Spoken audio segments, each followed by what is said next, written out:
Hi, I'm Ashlyn Harris. I'm so excited to welcome you to episode 1 of my new podcast, Wide Open. In sports, being wide open means you're ready to seize the moment, a chance to make a game-changing impact. In life, it's about embracing vulnerability, showing up with honesty, and finding the courage to face challenges head-on. We've all had moments that cracked us wide open. Times when life tested us, broke us down, and made us question what's next. But it's in those moments that we discover what we're really made of. I've been there. I've felt the weight of tough times. But every setback has taught me something: resilience. It's what fuels us to rise, stronger and more determined than ever. For a long time, I've wanted to share the conversations I've been having about those moments with my friends, with people I admire, and the people I'm just getting to know. Each episode, I'll sit down with trailblazers from sports, music, fashion, entertainment, and politics to explore their toughest moments and the incredible comebacks that followed. I'm excited to start this journey with you all. It's time for honest conversations, unforgettable stories, and a front row seat to the moments that changed everything. In this first episode of Wide Open, I want to share the beautiful conversation I had with my friend and fellow goalkeeper, Tim Howard. Tim is not only a great goalkeeper, but a dedicated advocate for women's sports and mental health. He was a role model for me during a time when being a professional women's soccer player wasn't widely accepted. We came from a similar background, and we have faced a lot of the same obstacles pursuing a professional career in sports. But more than that, Tim is an exceptional human with a lot of wisdom to share about moving through life with dignity and integrity. Welcome to Wide Open.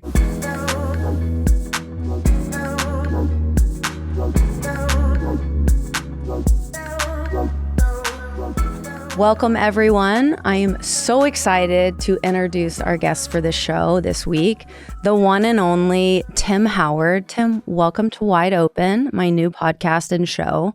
We're so happy you're here today. Thank you. It is an honor to be with you. We've been friends for quite a while, and I was starting to wonder if I was ever going to get the invite, so I'm happy to be here. Absolutely. You are the invite, my friend. And for those of you who do not know who Tim Howard is, which I find that very impossible, your history in the sport of soccer is legendary. You're recently a Hall of Famer, which congratulations, so well deserving. Arguably the best men's national goalkeeper of all time, in my opinion, of all time. You have a rich history in the sport of greatness, and that is why you're here today. But more importantly, what I love so much about you is who you are and how you show up. And with this show, Wide Open, is clearly we are much more than what we do. Yes. And peeling back those layers and really showing why we tick the way we tick, why we move the way we move, why we choose to be exceptional every single day, and why we are able to sit at the top where the air is so thin for so long. And I'm curious, I always start the podcast and the show with this one question. What happened in your life that really split you wide open? Whether in your personal life, whether it's in football, soccer, what split you wide open that changed everything for you? Yeah, so I think that there's two different answers. One is professional and one is personal. And I think on a professional level, my move to Manchester United was widely covered globally and had some ups there, but had some downs. And as an athlete, when you're ridiculed and torn down, it beats you up. And that was a big moment for me because it was a moment that should have broken me, but I was, just because of how I was raised and my bullishness and arrogance to want to be great, I thought, well, to heck with them, I'm gonna succeed somehow. And so I'm really thankful for that criticism at the time, because it hardened me and it allowed me it gave me a platform to be so singularly focused on greatness. When everyone's talking about you and the tabloids are talking about you and people don't think you're good enough and you're like, all right, I'm circling the wagons. This is like me versus me. It actually did me a disservice in life, that mentality. After playing, I had to kind of relearn some things. But while I was playing, just that arrogance and that ability to block everything out and be great. And then on a personal level, I was playing I was still in England, spent 13 years there. And my ex-wife and I got divorced, and I had 2 young kids, and they went back to the States. And sadly, because it's the Premier League and it's what we do, there's no days off. And I would have to beg my coach, who was brilliant at the time, to give me 1 or 2 days off every month or 60 days. I know that sounds crazy. And by the way, it was crazy. And I'd hop on a flight across the Atlantic, and I'd connect in Atlanta. I'd go to Memphis to see the kiddos for 36 hours, and I'd hop back on a plane and do it all over again. And at the time you think it's impossible, but you'll do anything for your kids. And so I remember thinking, if that didn't break me, like nothing would. And so it served me well. Just this weekend, my daughter plays ECNL, and her team's in Birmingham, Alabama. So hopped in a car, drove 4 hours, watched her game for 2 hours, and drove back. And I complained once or twice along the way. I thought, Tim, you dreamed of these days of being close enough to hop in a car and grab a water and drive to see your kid play, so it gave me perspective as well. And I think that's exactly who you are. Yeah. And it's weird too, because I looked up to you a lot, and I picked number 24 because of you. Yeah. I mean, I have my ring here. I love it. It's the best number. When I was growing up, we didn't have female role models. And lucky enough, Allie gets that, who's your daughter. I looked up to people like you, and I was like, if I'm going to do this, I have to be him, and I have to move like him, and I have to commit the same level that he did. Whatever it took to get there, I need to do. And then when I met you, I was like, oh my God, he's the coolest fucking human. Like, peel away all of the success and, forward facing, in the spotlight. You're just a good human. And a lot of that is a product of our youth and our environment and how we're raised, the decisions we make. So I want to start there.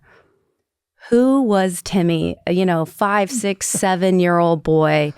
You grew up in New Jersey with a single, your mom was raising you. You start discovering a lot of things about yourself at a young age, like Tourette's or OCD. And so I'm curious how your youth, your childhood shaped you into this lovely human I adore. Thank you. Yeah, I mean, I appreciate the wonderful words, and that the fact that you looked up to me, and now you paved the way for my daughter to do the things and be great in the game. And she looked at me the other day and said, I want to after college, I want to pursue professional soccer. And it dawned on me at that moment. I knew it. I know you, and I know some of your teammates and friends of mine, and I knew that that's a reality. But when your daughter says it, you're like, wow, okay, because 15 years ago, you and I wouldn't have been having that conversation. So like, wow, amazing. And I think that so much of who I am, when you take away the brashness, is just that little kid from New Jersey. I was raised by an incredible woman. My mom was an immigrant. She came over. She was born in 1950. Came to the States in '56 during the Hungarian Revolution in Budapest, and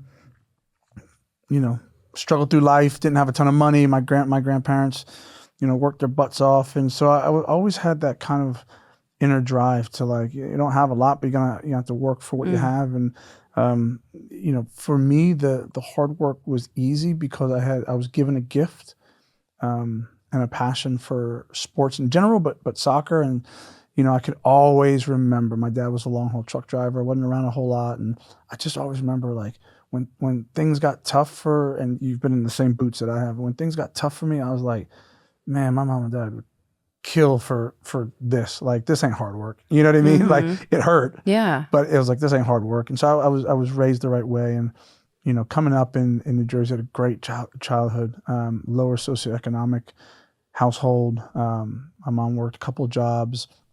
And again, at the time, that's normal. Divorce was normal. Being a mixed race kid was normal. Like I didn't even know what it was. I mean, I would tell a funny story in the mid '80s. I was in grade school, and someone commented on the color of my skin, and they weren't being mean. And I said, "Yeah, my family goes to Florida every Christmas." And in my head, I was like, "I go to Florida and I get a suntan." I had no idea why my skin was that color. And so I had a really good upbringing. About I was about 9 years old. So you're looking late '80s. I started having some things going on with me, and it was when you're a kid, it's just kind of who you are. And I knew something felt off. My OCD and my counting and my touching door handles and counting steps and all the things that I was doing seemed weird and were a little bit annoying to my young self, but I didn't really know what it was. I just got on with it. I went to school and played soccer. It wasn't debilitating as the word is. And then my tics started to arrive shortly thereafter. Again, felt different, felt a little bit odd, but it wasn't as if I was like in my room in a dark corner crying about it. It was like, this is kind of weird, but can I go out and play? And so as a parent, as you know, that's when my mom starts going, something's not quite adding up with my son. So I often tell a story. God bless her. She went to the library, and I tell young kids today, library is that thing that has a bunch of books in it because they don't quite get what that is, and there was no internet, and so my mom's pulling books off the shelf and writing notes, and we kind of had this bit of a self-diagnosis, and once she kind of got a grip of what she thought was going on with me, we went and saw a specialist and a neurologist, and they confirmed it. And at the time, I think my family exhaled, and they were just like, all right, cool. We got a name for this thing now. We can figure out treatments or whatever that is. And I was kind of like, cool. There's a name to it, but I didn't really change anything. And soccer was my sports, but soccer was my haven. Soccer was, I was a rambunctious kid, clearly OCD and ADHD, and I was hyperactive, and I was ticking and twitching. I had all this stuff going on, and mom was like, pick a sport, get out of the house. And so I was like, all right, it's fall in New Jersey, so we go play soccer. And then the winter was basketball, and then baseball in the spring. But I gravitated towards soccer, and I loved it. And it became, we talk about passion. What does that mean? It became like, I cried when the games got rained out. I had my shin guards on and my jersey, and I'm like, well, why can't we play soccer? And I wanted to be on the field and sliding around and doing all the things. And so that part for me, it's like no wonder I ended up playing soccer at the level I did. But I have to say, even in my youth, I wouldn't say I had it easy, but I talked to so many young people with TS, and I hear their stories. I'm just motivated by them, and they're going to tell me they're motivated by me, but I'm inspired by them. And I was a popular kid. I was athletic. Had popular friends. Not that popular is everything, but to a 14-year-old Tim Howard, popular was everything. And so I kind of had this opportunity to just allow myself to be normal, whatever that normal looked like. I didn't get made fun of per se. And when I work with some of these young kids and groups on the neurodiversity level and the Tourette syndrome level, I'm just like floored by how far we've come. We've got a long way to go, but how far we've come. And, and even back then, I was so nervous to show who I was and to hide my tics. And as I got older, in my late teens and early 20s, it was about like, no, like put a face to this thing and be a voice for the voiceless. And I'll always continue to do that. And I spoke to a young girl last night, part of the New Jersey Tourette Syndrome Association. And she's 14 years old. She's a freshman in high school. And she was telling me all about, she's going to Congress to speak, and she speaks to assemblies at her school. And I'm just like, who are you? Like, you're on my team now. Like, I mean, she was just so incredibly passionate about her TS, and I was like, that's amazing, because I was not, and there's this like full circle moment with her. Not everyone has, I'm sure, the luxury of being the popular kid, and I'm sure so many young kids with TS and OCD are really getting picked on and harassed, and I'm very much an advocate of, talking about the bullying that goes on in schools, and now having social media. And I'm curious, is this why it became such a big deal to you? And is this why you became a voice to what TS is? Yeah, look, I always remember two odd different conversations, but my mom would always say, to whom much is given, much is required. And people say, like, what's the best advice you ever got? And that's it. And I remember hating it. I'm like, well, I didn't ask for all this, And she would say, well, listen, this is the way it goes. And I go, okay. And so I think me championing that cause for TS is exactly what you said. Like, not everyone gets to be popular or good at sports and can kind of like have TS be the secondary thing people talk about. It's always the first thing. And so I was fortunate there. And so I immediately felt like not everyone gets this. So I'm not going to be naive enough to think that people don't need help and need a voice and need to advocacy. And so that was huge. And I think the legacy part is really, I remember it distinctly. I was at Everton Stills in one of my last years, probably about 35 years old. I have a wonderful agent who I still have today. And I've had him since I was 22 years old or something like that. And we've gone from agent, player, mentor, friend. He's amazing. And I remember him saying, and I was 35 and I was on the phone, he said, what do you want your legacy to be? And I scoffed at him, and I don't ever rarely get upset with him and vice versa. But I was like, what do you mean? I don't know legacy. I'm focused on winning the next Premier League game. I want to continue to be great. Like, I have time to think about legacy. And then it hit, and then, he obviously stirred something in me. And over the next few years, that's 10 years ago. And over the next few years, it was like, right, what do you want your legacy to be, and like how important is that to you? And it's everything to me, because I think you realize when you leave the game, that was so much, you go back to young Tim or young Ashlyn kicking a ball, like that's all you ever wanted to do. And in order to be great, and I sincerely believe this, in order to be great at soccer or any sport, but for us it was soccer, you have to be so singularly focused. You have to be so vulnerable and selfish and arrogant. You can't get to the top by being like the aw shucks person. I don't believe that. I think you have to give and take a lot. And so when I thought about legacy, particularly now, it was like, I had a great career, but like, it stands there and it's in the hall and it's hung on a wall and you can read it. And yes, I think it inspires some people, but I didn't really, and this is different from you and your teammates, I didn't really necessarily create change. I think I created a legacy of some sort and some inspiration. But now that I'm done, my focus in terms of legacy is how can I create a lasting change? How can I create change in the game? Because soccer is important to me. That is going to change people's lives. Like, yes, you can cheer for a team and that's exciting. But when in the conversations that I'm having, particularly, which is basically one of my big passions at the moment, is around HBCU women's soccer, right? And talking to organizations and programs that have women's soccer programs at their universities and some that don't. And how do we make that change? Because I look at my daughter, who has worked her butt off. She comes from very privileged background, very privileged parents.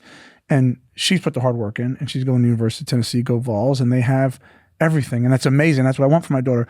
But I look at some of these young women who are going to HBCUs who want to pursue soccer careers, and they're no different than my daughter. They have the same wants, same desires. They want a safe space to play. They want to be supported financially and otherwise.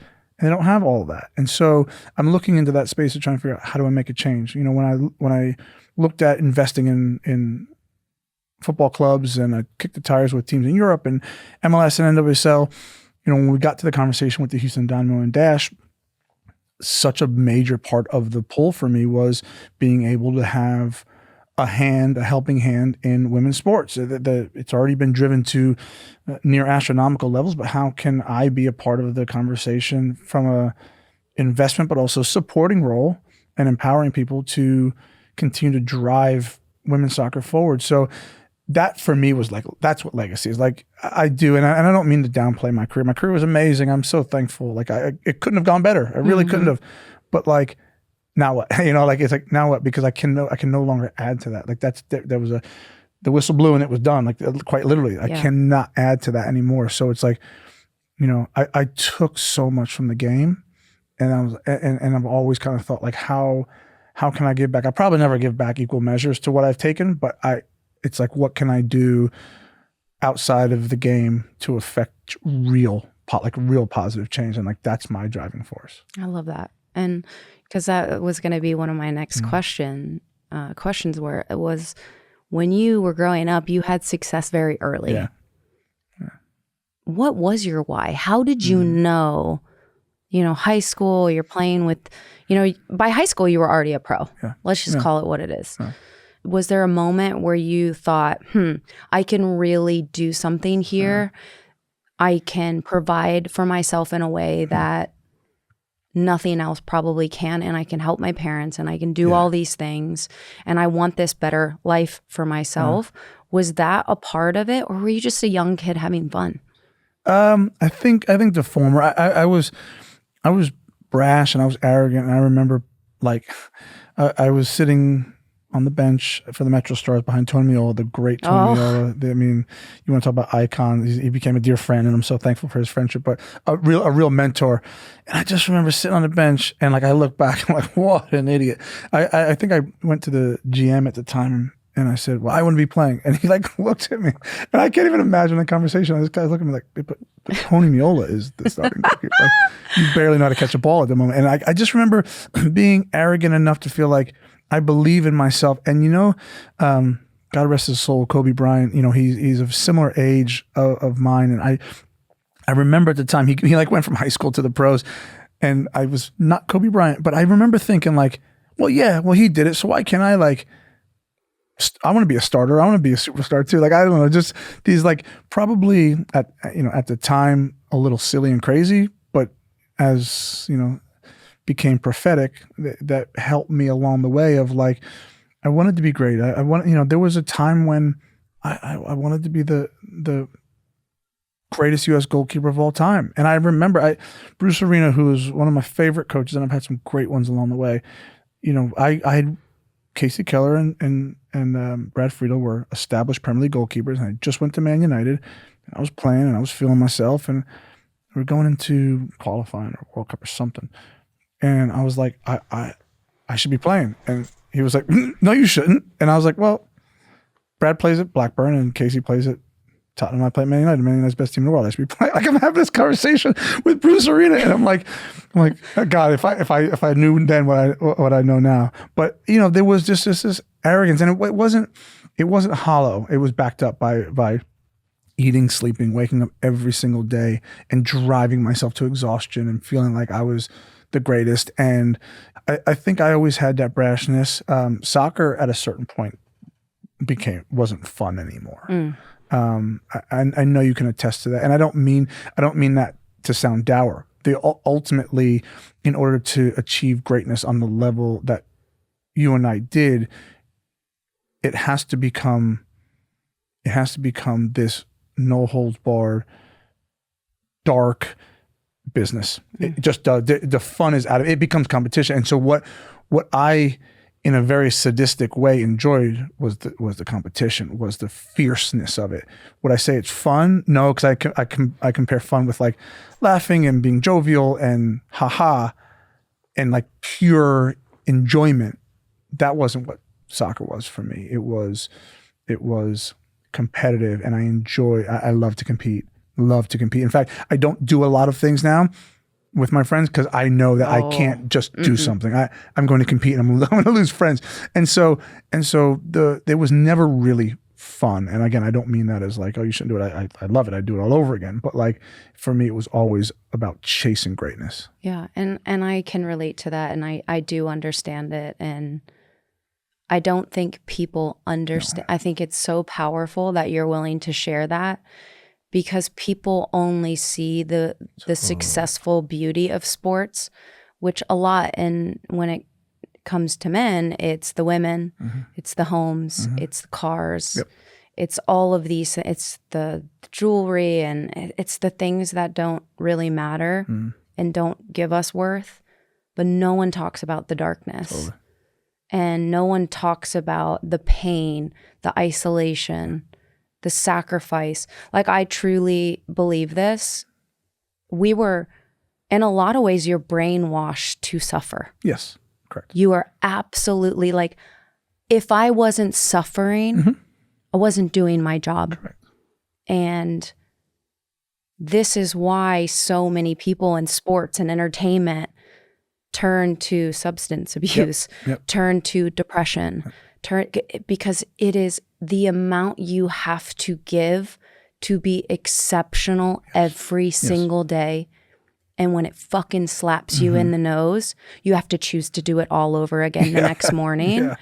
And I think about this because I didn't enjoy it either. Nope. I don't miss the game. And I don't mean that in a disrespectful way. Right.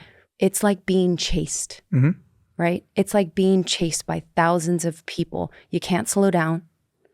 You can't cut corners. You have to keep running to be the best because everyone's chomping at your heels. And you get to a point where you're just fucking tired. I just got so tired. I got tired of fighting. I would literally wake up from sleeping and think someone was working. Like while I was sleeping, someone was working harder than me.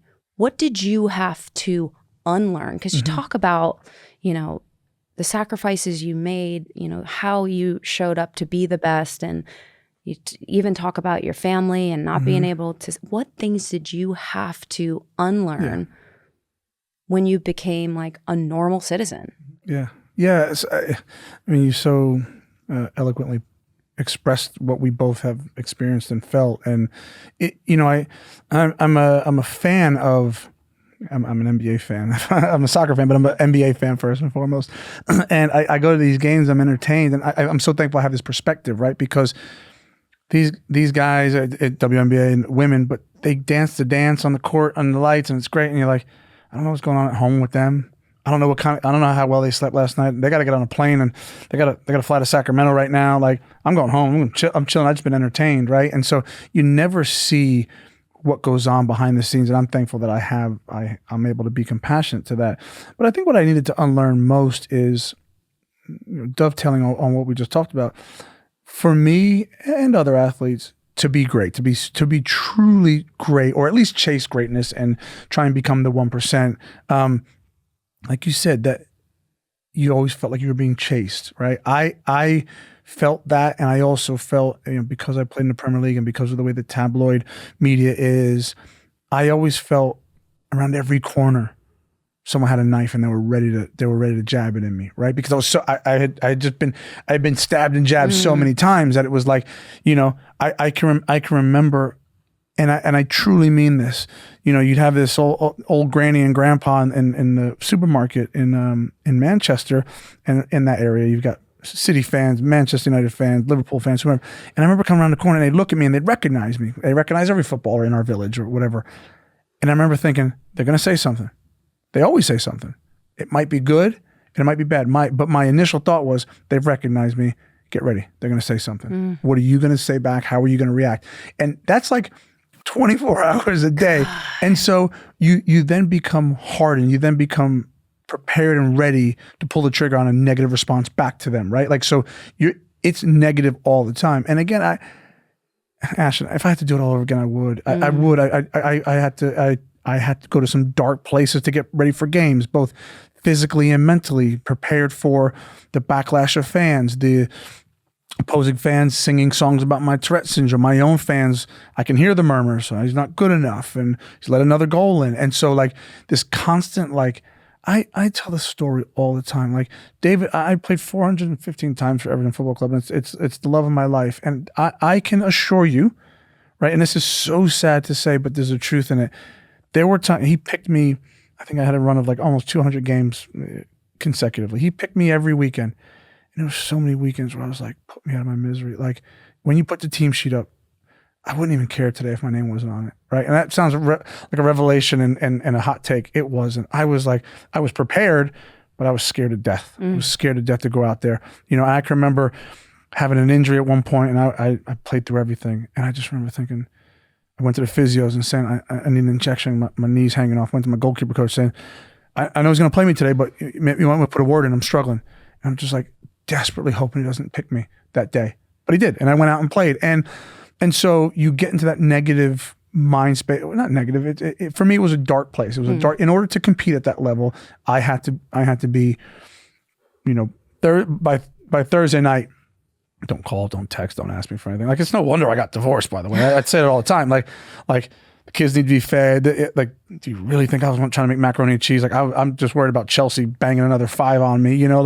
It was so difficult. And then when you remove yourself from the game, and I always talk about, like, and I mean this, like, the bus didn't leave without me, right? Meaning, yeah, I know I was a little bit behind, but I had something else to do. And like, what bus ain't leaving? I know there's 30 people on there, but it'll leave when I get on it.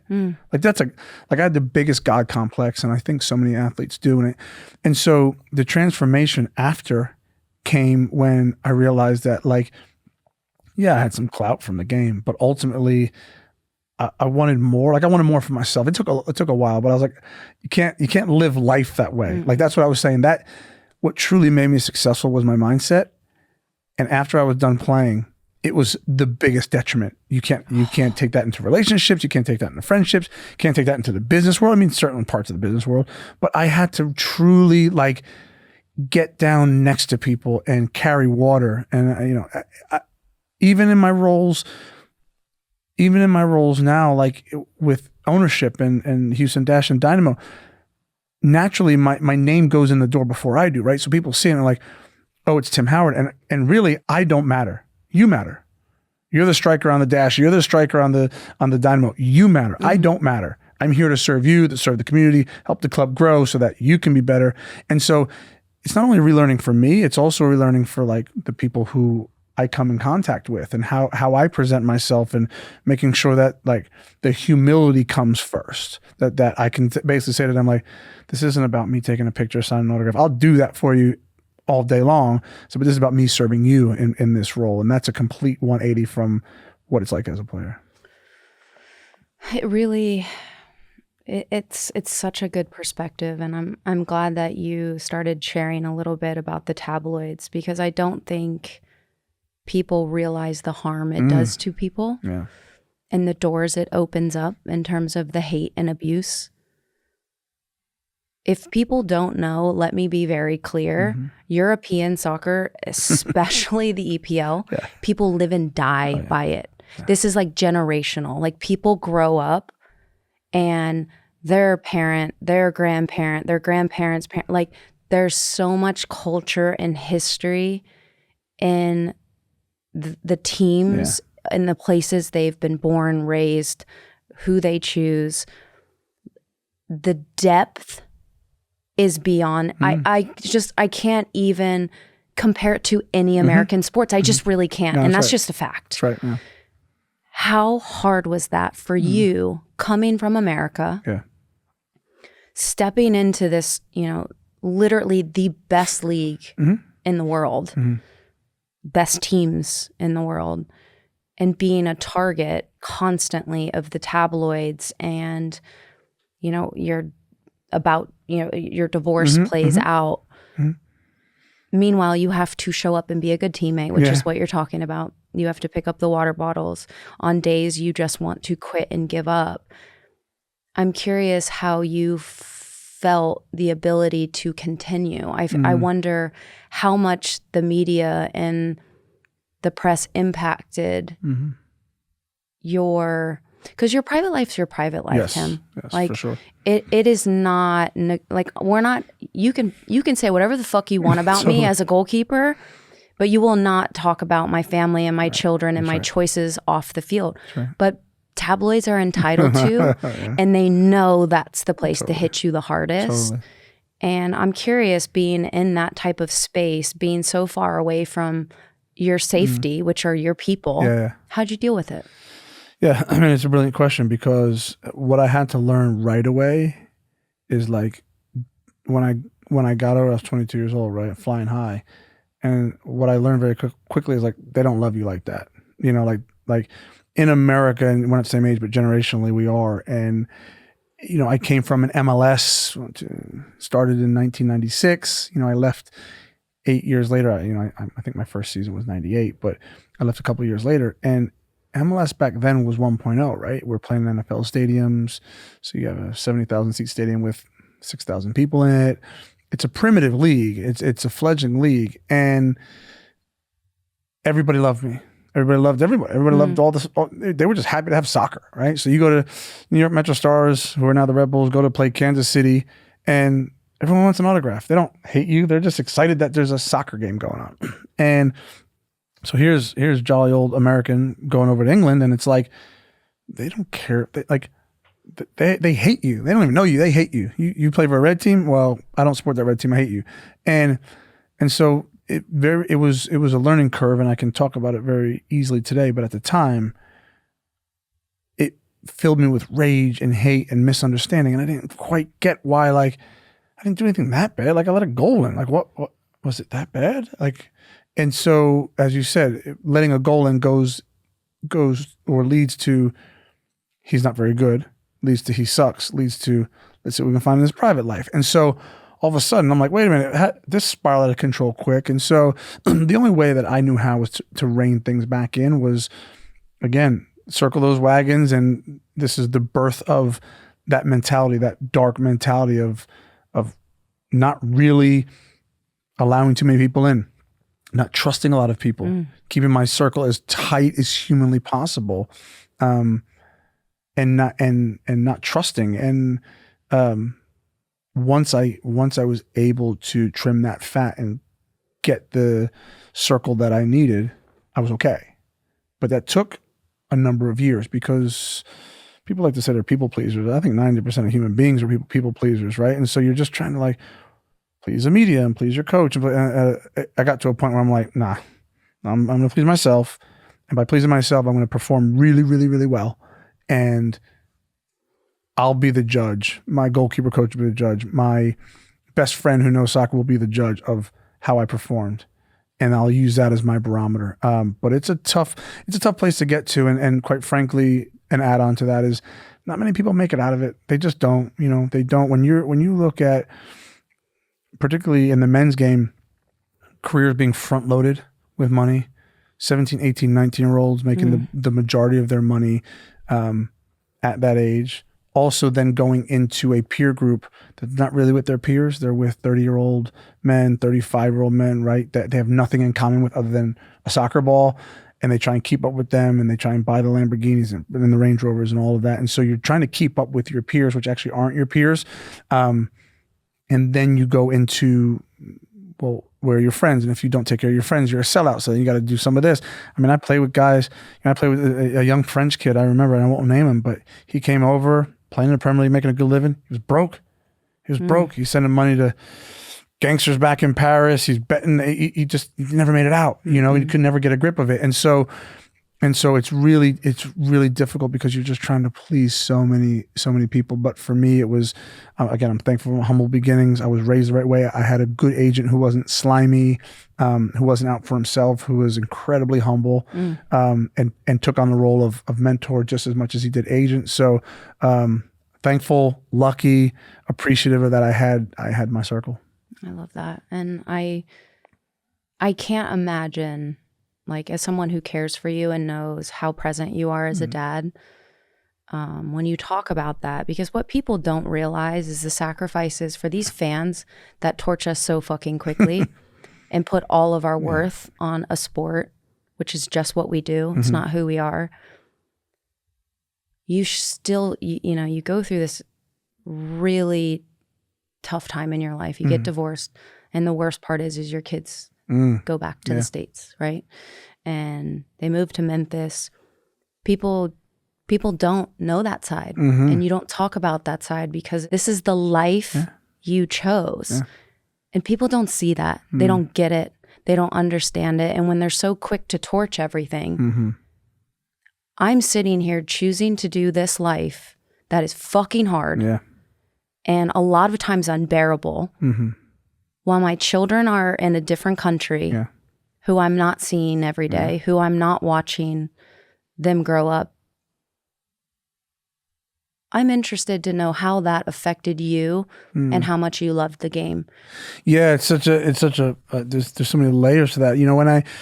When I think about my divorce and that time, it was so difficult on both the kids and myself, and of course my ex. And I remember being, and soccer saved me. I remember being around the training ground all day. I wouldn't sleep, barely sleep, and driving to the training ground, get my breakfast and coffee, and talk to the lunch ladies in the cafeteria, who are basically like gods at any football ground, and they're like the mother hens. They keep us all in check. And I go training, and then I do my rehab and get my massages, and maybe go for a swim, and everybody's gone. And then I go up and have lunch.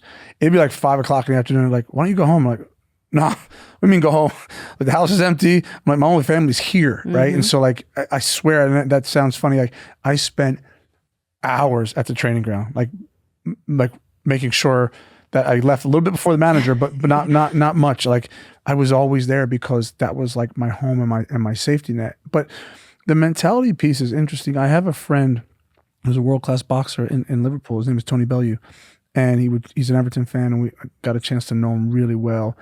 And I remember, like, he shed perspective, because when you're in it, you don't know until other people tell you, like, oh, okay, like, it's going to be okay. And I remember him saying he was in a fight, and he was bruised and battered, and it was in between the 11th and 12th round.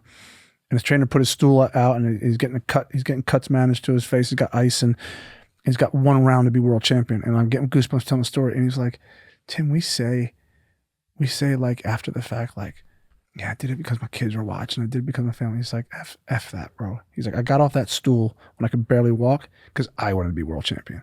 I did it for me.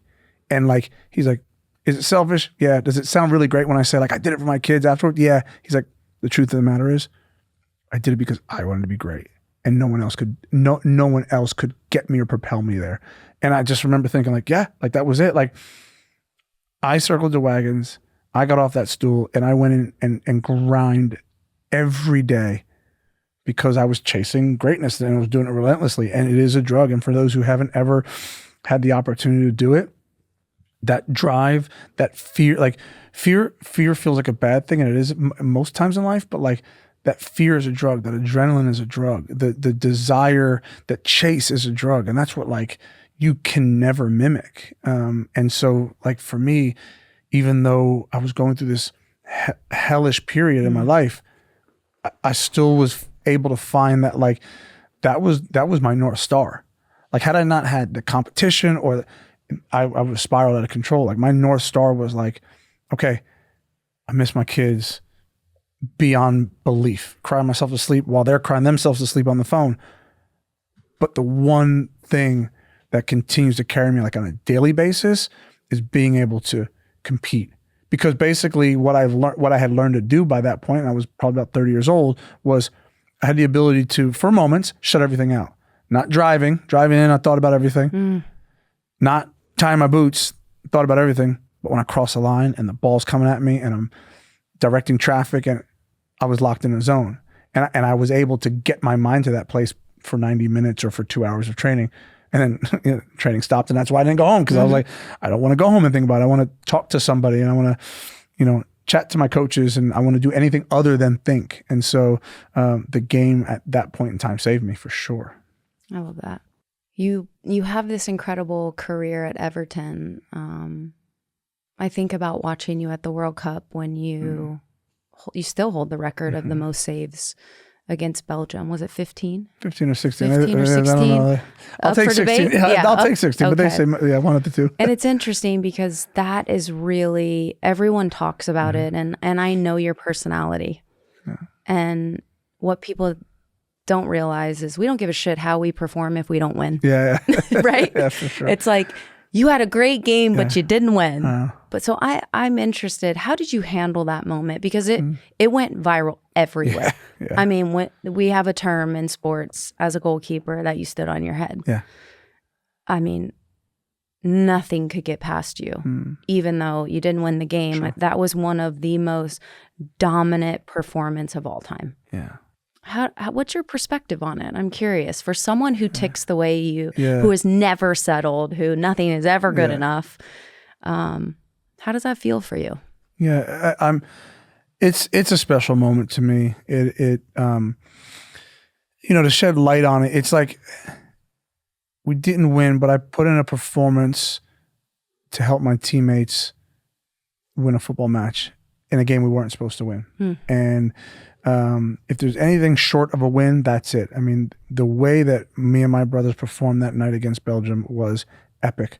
We had one or two opportunities in extra time to tie it and bring it to penalties. It wasn't meant to be, but we were never meant to be in that game. And the fact that the 11 of us were out there on our own, fighting for each other, that was special. And the game, the game itself, sports is so freaking weird. I remember I was in my prime. I was 35, and I had a good season in the Premier League, and like the fact that I played really well in the group stages and the Belgium game, looking back is no surprise, because it was when I was supposed to perform the best. That if you look at a goalkeeper or a player's career, but a goalkeeper's career, like that was the moment. 2006, I didn't play. 2010, I was a little bit young and fresh, but that was my prime. 2014, and so I did it, and I was happy about that. I think where initially I was, and I think you can appreciate this, initially it broke records of memes, and it was like I was now in everybody's consciousness. And I remember thinking, like, there was this really weird, stupid, and very few people can get it. I remember thinking, like, yo, you're just recognizing what I'm doing? Like, I've been doing this thing in the Premier League for years. Like, where was my flowers then? I know that sounds a bit arrogant and selfish, but I'm like, you watched one game in the World Cup, and now, like, you're a fan? I'm like, I've been doing this for a long time at a high level. But that quickly turned to realizing that, like, I've had a lot of moments, great moments, but not everyone gets that singular shining moment to where, I talked about the final whistle for me blew, like it was over, and I have nothing more on the pitch to give to the game. And I think for me now, I have a connectivity with so many soccer people, fans and otherwise, that always reflect that one game. So I could be in the supermarket, I could be in the airport, I can be anywhere, and people will come up to me and reference that game and want to talk about where they were and share that. I was in the park in Chicago, or I was with my boys in the pub, or whatever it was, and I'm like, that's cool, man. Like I now have a better appreciation of what that game meant, like, for my career and for my interaction with my soccer community throughout the world, throughout America in particular.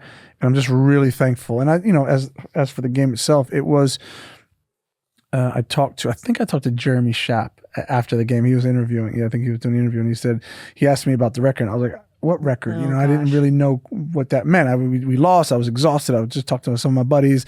And I just remember thinking, like, wow, I had no idea. And as a kid, I know people debate. There's only one GOAT, it's Michael Jordan, but there's plenty of time to talk about that. And he talked about being in the zone, and no one in sports had ever heard what that meant or knew what that meant. I think that was early 90s. And he said, I was just in the zone. And he further explained, like, things just slowed down, and it was like slow motion. He was moving freely, but everything else was in slow motion. And I remember that game being in the goal, and we were wearing white and playing Belgium, they were red. And I remember red blurs and blobs, and I remember some sort of noise. I definitely remember the smell of the grass, but I don't remember saves. I don't remember actions. I've never watched the game back. I've seen highlights, of course, but it's really a strange feeling to be in that zone, because I'm like, oh, that's a fictional made up thing. And so you actually are thrust into it. You're like, whoa, that's a place where you can physically be. And, and from the goalkeeper standpoint, and I love that I'm sitting here with you, like, people ask me what that game was like. And I remember saying, like, as a goalkeeper, your job is to keep a clean sheet. And then it's a numbers game. If you concede one goal, your job is to only concede one goal. If you concede two goals, like, it's not like, oh, shucks, right? And so if you concede two goals, your job is to not worry about the fact you didn't keep a clean sheet. It's to make sure you don't concede a third, right? Like, it's just a simple numbers game. So this concept of, like, the saves started adding up, and I was like, yeah, for me, it wasn't about the saves. It was like, why did Kevin De Bruyne get in on the angle? I need to fix this. I need to talk more to the center back. I need to pull the left back, and I need to figure out something.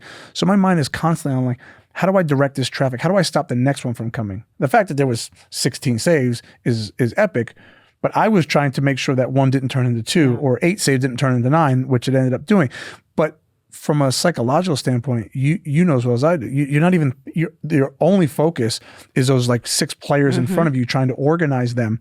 And that takes on a life of itself. So I don't even remember much of the game other than, me berating and yelling at a few of my players and then trying to hype them up. That's what we do. Exactly. That is exactly what, you nail it there, Tim, because you are playing chess. Yeah. Like your job is to move all the pieces before it even happens.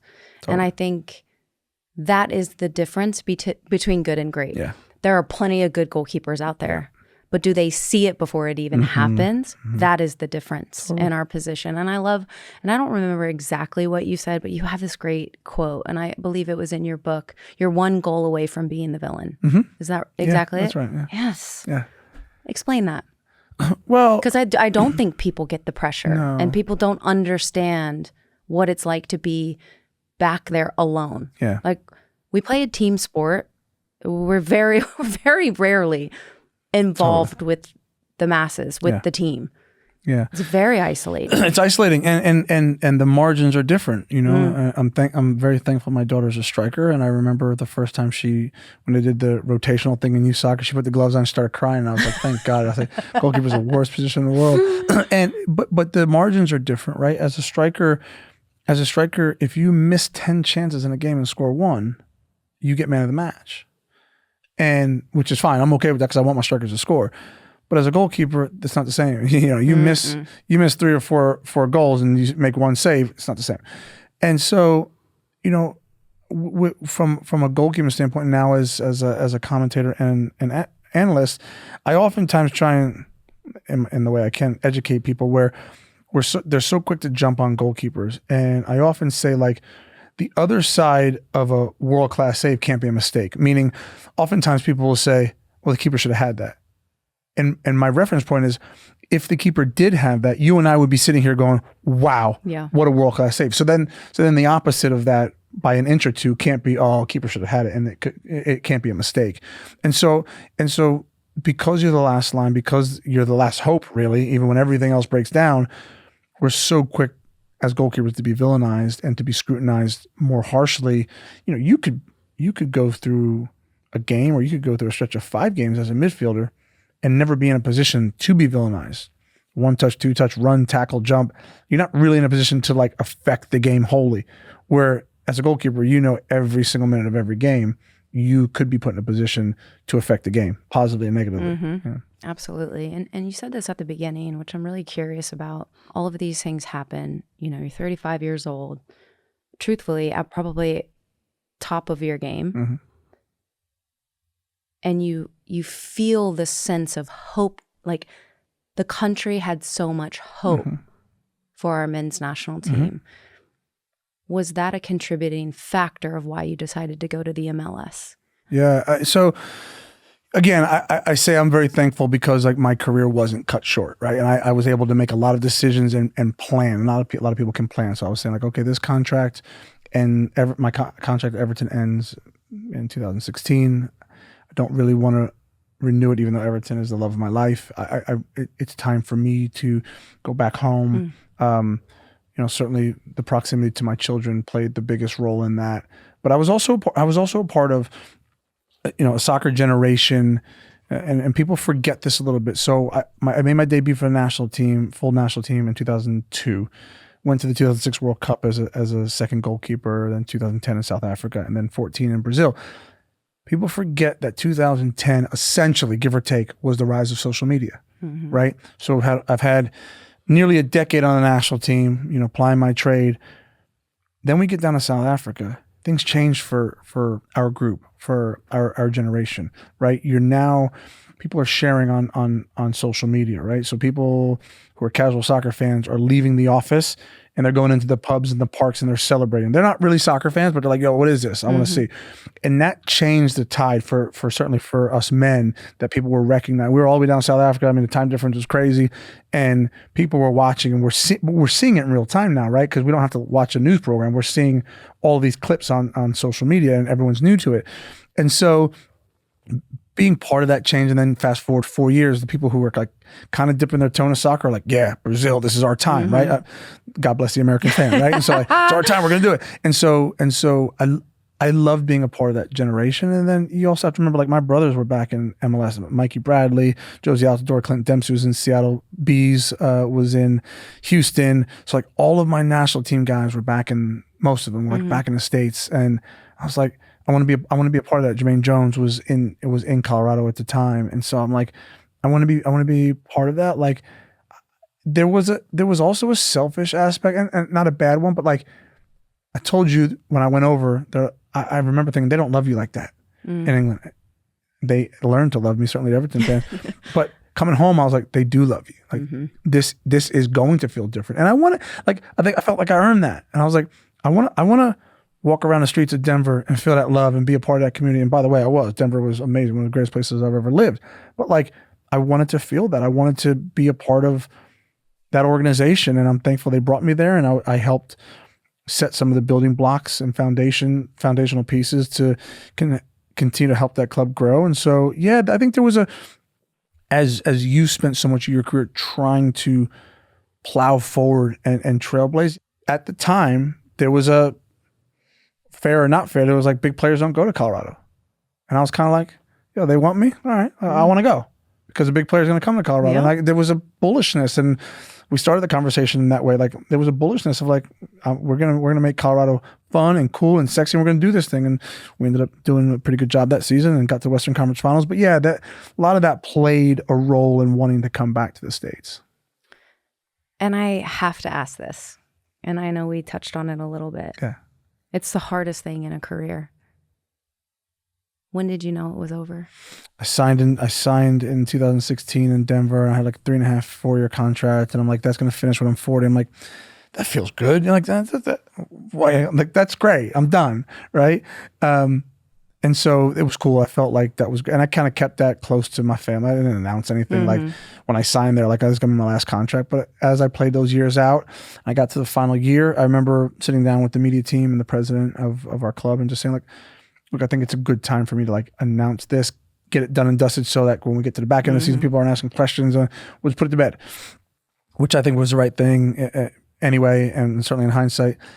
And I played through everything. One of my proudest achievements is my ability to show up and be available, and my number of games played speaks to that.